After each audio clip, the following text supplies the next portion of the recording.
आज बिहार की राजनीति में जो चर्चा सबसे ज्यादा तेज है वो किसी बयान को लेकर नहीं है, वो किसी रैली या भाषण को लेकर नहीं है, बल्कि उस चुनाव को लेकर है जो अभी 3 महीने दूर है, लेकिन जिसकी तैयारी अभी से शुरू हो चुकी है। हम बात कर रहे हैं बिहार के राज्यसभा चुनाव भले ही नवंबर में होना है, लेकिन सियासी गलियारों में गणित बैठाया जा रहा है, संख्याएं जोड़ी जा रही हैं और संभावनाओं पर अभी भी बहस शुरू हो गई है। दरअसल बिहार से राज्यसभा की कुल 5 सीटें खाली हो रही हैं। इन 5 सीटों में अब तक 2 सीटें जनता दल यूनाइटेड के पास है, 2 सीटें राष्ट्रीय जनता दल के खाते में है और 1 सीट राष्ट्रीय लोक मोर्चा के पास है। जिन नेताओं का कार्यकाल पूरा हो रहा है उनमें आरजेडी से प्रेमचंद गुप्ता और एडी सिंह, जेडीयू से हरिवंश नारायण सिंह और रामनाथ ठाकुर और राष्ट्रीय लोक मोर्चा से पार्टी के राष्ट्रीय अध्यक्ष उपेंद्र कुशवाहा शामिल है। लेकिन असली कहानी यहाँ से शुरू होती है।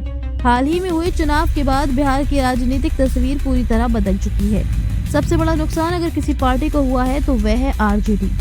चुनावी नतीजों ने आरजेडी की ताकत को कमजोर कर दिया है और अब सियासी संकेत ये बता रहे हैं कि आरजेडी राज्यसभा चुनाव में भी अपनी दोनों सीटें गंवा सकती है। यानी जो पार्टी अब तक राज्यसभा में मजबूत थी वह अब बचाव की स्थिति में दिखाई दे रही है और इस पूरे समीकरण का सीधा फायदा जिसे मिलता दिख रहा है वह है भारतीय जनता पार्टी। सियासी गणित साफ कहता है कि बीजेपी इस बार बिहार से राज्यसभा की 2 सीटें निकाल सकती है और इसी के साथ नामों की चर्चा तेज हो गई है। बीजेपी के खेमे में 2 नाम सबसे ज्यादा सुर्खियों में है। पहला नाम है पटना के बांकीपुर से विधायक बीजेपी के नए कार्यकारी अध्यक्ष नितिन नवीन और दूसरा नाम है जिसने चुनाव के दौरान स्टार पावर भी दिखाई, भीड़ भी जुटाई और माहौल भी बनाया, भोजपुरी सुपरस्टार पवन सिंह। याद दिला दें, लोकसभा चुनाव के दौरान पवन सिंह और बीजेपी के रिश्तों में तनाव देखने को मिला था, लेकिन विधानसभा चुनाव 2025 से पहले पवन सिंह ने भाजपा में वापसी की और पार्टी के लिए धुआंधार प्रचार किया। उनकी रैलियों में जबरदस्त भीड़ उमड़ी और उसका असर सीधे नतीजों में दिखाई दिया। यहाँ तक कि चुनाव से ठीक पहले बीजेपी के वरिष्ठ नेता और सांसद मनोज तिवारी ये कह चुके थे कि पवन सिंह के लिए सब कुछ तय है। अब राजनीतिक हलकों में ये माना जा रहा है कि बीजेपी पवन सिंह को राज्यसभा भेज सकती है, यानी चुनावी मेहनत का इनाम संसद के ऊपरी सदन से मिल सकता है। हालांकि फिलहाल इसे लेकर कोई आधिकारिक घोषणा नहीं हुई है, लेकिन राजनीति में खामोशी भी बहुत कुछ कह जाती है। इसी बीच रिकाउंटिंग, हार जीत और चुनावी मशीनरी को लेकर जो बयान सामने आए हैं उन्होंने भी एक बात साफ कर दी है। राजनीति में अक्सर हार मशीनरी से नहीं होती बल्कि हौसले के टूटने से होती है। रिकाउंटिंग ना मांगना लड़ाई छोड़े जाने जैसा होता है। अब सवाल साफ है, क्या आरजेडी राज्यसभा में और कमजोर पड़ेगी? क्या बीजेपी बिहार से अपनी पकड़ और मजबूत करेगी? और क्या पवन सिंह राज्यसभा पहुंचने वाले अगले बड़े नाम होंगे? इन सवालों के जवाब नवंबर में मिलेंगे, लेकिन सियासी जंग